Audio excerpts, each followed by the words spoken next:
안녕하세요. 오늘은 우리가 종신보험에 대해 갖고 있던 아주 기본적인 생각을 확 뒤집어보는 이야기를 해보려고 합니다. 자, 한번 상상해 보세요. 내가 세상을 떠난 뒤에나 받을 수 있다고 생각했던 그 보험금을 내가 살아있는 동안 직접 쓸 수 있다면 어떨까요? 네, 사망 후에 받는 돈을 살아있을 때 쓴다고요? 바로 이 질문, 이게 오늘 이야기의 핵심입니다. 오랫동안 너무나 당연하게 여겨졌잖아요. 사망보험금은 남은 가족을 위한 거다. 이 공식이 지금 깨지고 있다는 겁니다. 자, 첫 번째 섹션입니다. 도대체 이런 혁신적인 아이디어 어디서 나온 걸까요? 이건 말이죠. 바로 우리 사회의 변화, 그리고 종신보험이 맞이한 어떤 새로운 전환점에서부터 시작됩니다. 맞아요. 수십 년 동안 규칙은 아주 간단했죠. 생명보험금은 내가 떠난 후에 남은 가족들을 위한 돈이었어요. 그러니까 가입한 나 자신에게는 사실상 뭐랄까 그림의 떡? 만질 수 없는 자산이었던 거죠. 오로지 내 가족의 미래를 위한 안전망. 그게 우리가 알던 종신보험의 전부였잖아요. 그런데 기대 수명이 점점 길어지고 노후 준비가 그 어느 때보다 중요해진 지금 바로 이 전통적인 방식이 큰 도전을 받기 시작한 겁니다.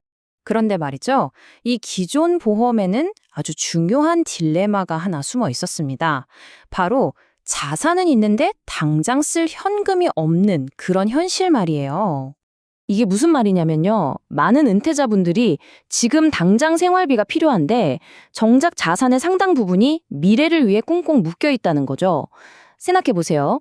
보험 증서에는 분명 큰 돈이 찍혀 있는데 은퇴하고 나니까 매달 쓸 현금이 부족해서 어려움을 겪는 이런 아이러니한 상황이 생기는 거예요.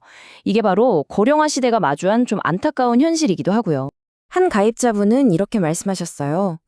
이건 자녀들을 위한 안전망이었지만 저한테는 그냥 잠겨있는 상자나 다름없었죠. 아, 정말 공감되지 않나요?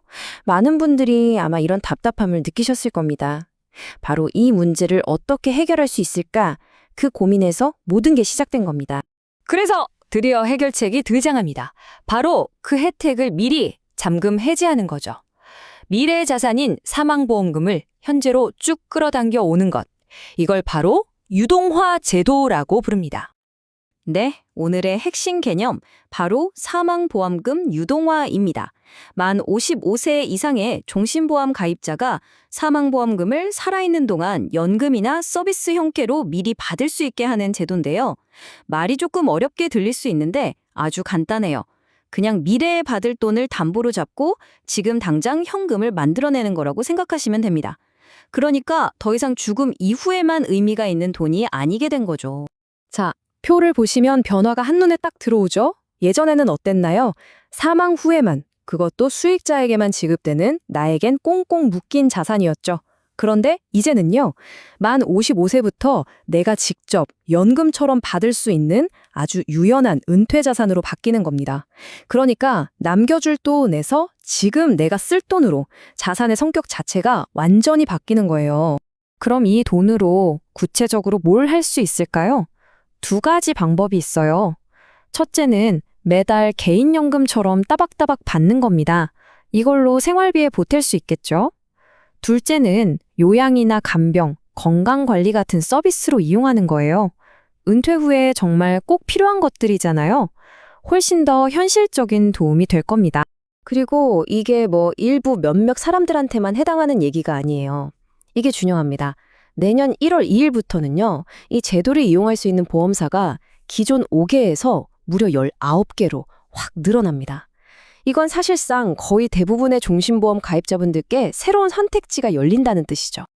자, 그럼 이쯤에서 궁금해지죠? 이 제도가 실제로 어느 정도의 규모와 파급력을 가질지 구체적인 숫자로 한번 들여다보겠습니다. 먼저 대상이 되는 계약 건수인데요. 무려 60만 건입니다. 와, 이 제도를 활용할 수 있는 잠재적인 가입자가 이렇게나 많다는 거예요. 그럼 이 60만 건의 가입 금액은 다 합치면 얼마일까요? 자그마치 25조 6천억 원입니다. 25조요? 이 돈이 시장에 풀릴 수 있다고 생각하면 그 규모가 정말 어마어마하죠. 하지만 여러분, 여기서 가장 중요한 건 바로 이 숫자입니다. 그래서 내가 받으면 얼마인데 이거잖아요. 실제로 이 제도를 이용했을 때 한 사람당 받게 되는 월 평균 지급액은 약 38만 원 정도가 될 거라고 합니다. 여기서 기대치를 한번 현실적으로 조정하고 갈 필요가 있겠죠? 네, 월 평균 38만 원. 이 돈이 노후 적정 생활비로 꼽히는 약 192만 원을 전부 대신해 줄 수는 없어요. 그건 분명합니다. 하지만 그 금액의 약 20% 정도 되거든요. 이 말은 부족한 생활비에 빈칸을 채워주는 아주 의미 있는 보조 수입원이 될 수 있다는 겁니다. 이게 있고 없고는 정말 큰 차이죠. 자, 이제 마지막이자 아마 가장 중요한 부분일 겁니다. 이 모든 정보를 바탕으로 우리가 내려야 할 아주 중요한 재정적 선택, 그리고 그 선택에 따르는 것들을 한번 짚어보겠습니다. 그럼 이런 생각이 드실 거예요. 아니, 이렇게 좋기만 하다고? 뭔가 단점은 없을까? 맞습니다. 세상에 공짜는 없죠. 모두가 궁금해하실 바로 그 질문. 이 제도의 대가는 과연 무엇일까요? 반드시 고려해야 할 점이 있습니다. 핵심은 이거예요. 내가 지금 미리 당겨 쓰는 그 금액만큼 나중에 내 가족에게 지급될 최종 사망보험금은 줄어들게 됩니다. 일종의 제로섬 게임 같은 거죠. 그리고 또 하나, 연금을 어떤 방식으로 또 얼마나 오랫동안 받느냐에 따라서 내가 받게 되는 총 금액도 달라질 수 있으니까요. 이건 정말 신중하게 계산해 봐야 합니다. 결국 여러분의 선택은 이 두 가지로 명확해집니다. 남겨줄 돈이냐 아니면 지금 쓸 돈이냐. 내 수익자, 즉 가족들의 상속자산을 극대화할 것이냐 아니면 지금 당장 나의 은퇴소득을 보충하는 데 쓸 것인가. 이건 어느 한쪽이 틀린 게 아니에요. 두 가지 모두 아주 타당한 우선순위 사이에서의 깊은 고민인 거죠. 자, 오늘 이야기의 결론입니다.